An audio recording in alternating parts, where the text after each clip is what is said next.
I saw Dr. Umar said on the Joe Budden podcast that Eminem cannot be the greatest rapper of all time because he is not African. According to Dr. Umar, no non-African rapper can be the greatest rapper in the world. This has caused a buzz on the internet, as some people are agreeing with what he said while others are attacking him and calling him a racist. Dr. Umar finally decided to explain further what he said on the podcast. Let's check it out. When I look at the responses from America's Caucasian community over this issue of Eminem being the GOAT of hip hop, and let me say this, I have nothing personal against Eminem. My comments on the Joe Budden podcast had nothing to do with Mr. Marshall Mathers personally, and I want Mr. Marshall Mathers to understand that Dr. Umar Ifatunde harbors no personal ill will towards you. This is not personal. This is business. This is not personal. This is business. Eminem, I want you to hear me, young man. This is not personal. This is business. You are a talented musician, lyricist, producer. You seem like you are an okay guy.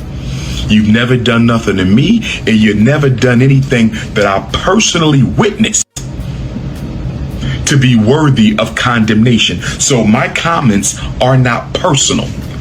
They apply to any non-African. This is about business, the business of protecting the integrity of African culture. I said my comments on the Joe Budden podcast was about business, not personal. The business of protecting the sacredness, authenticity, and integrity of African culture. I said that no non-African can ever be the best of anything in African culture. You can't be the best cook of African food. You can't be the best rapper of African hip hop. You can't be the best singer. You can't be the best priest of African culture. Nothing we create can a non-African be the best at. First of all, it makes absolutely no sense at all. I don't even see how an African can come to the conclusion that a non-African can be the best at anything when we are the oldest people. We are the first people, and we are the most numerous people. So when you say a non-African is better at X, Y, and Z than a member of the race, you're saying that this person can do this better than 2 billion Africans. Or you're saying not only can they do it better than 2 billion Africans on the planet, you're saying they can do it better than all of the billions of Africans that have ever walked the planet Earth. You know, and I know that that is absolutely ridiculous. You know, and I know that that is absolutely ridiculous. You know, like I know, that that is absolutely ridiculous. And from a cultural integrity perspective, this is not about Mr. Marshall Mathers. I don't have nothing personal against that man. But from a cultural integrity perspective, haven't they stolen enough from us? Haven't they appropriated enough from us? Haven't they robbed, steal, killed, enslaved, lynched, miseducated, mass incarcerated, politically dominated us enough that you mean to tell me that after 404 years, you got black people running around playing defense attorney and cheerleader for white folks? You got black people running around after 404 years playing defense attorney and cheerleader. The fact that you got black people arguing for a white man to be considered the greatest of all time in an African art form speaks to how psychologically ill we are as a race of people. After all we have been through in this country, you got black men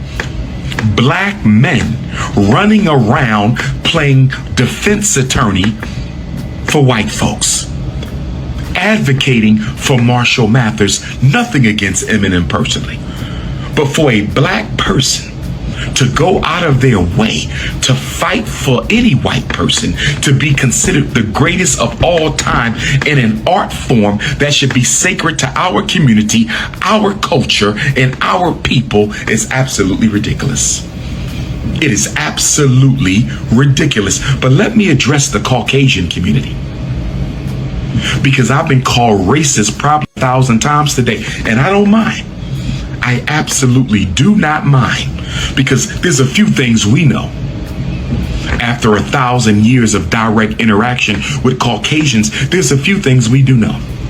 One thing we know about you is you're not honest about anything if it jeopardizes your power and control of other groups. I'm not going to be able to go in the way that I wanted to go in. I really wanted to expose the hypocrisy of people who have more energy for a conversation on who's the greatest rapper than they do for protecting black people from the police.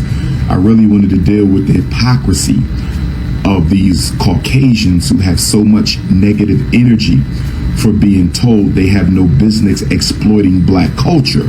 But we don't see that same energy for giving black people reparations. We don't see that same energy for justice for black people. We don't see that same energy with making sure African people get their fair share of a country that our ancestors built with their bare hands. See, if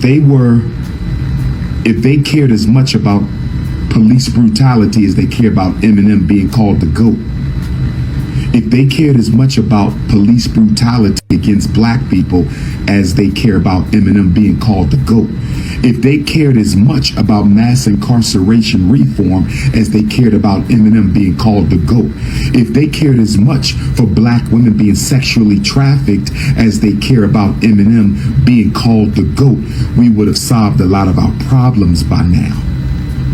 Calling somebody racist when your people are the greatest purveyors of racism and genocide in the history of humanity. Calling someone racist when your people are the greatest purveyors of racism and genocide in the history of humanity, I find it quite hypocritical. I find it quite hypocritical. If you have stayed with me to this point of the video, consider subscribing, hit the like button and leave a comment below. Thank you for watching, and I will see you in the next video.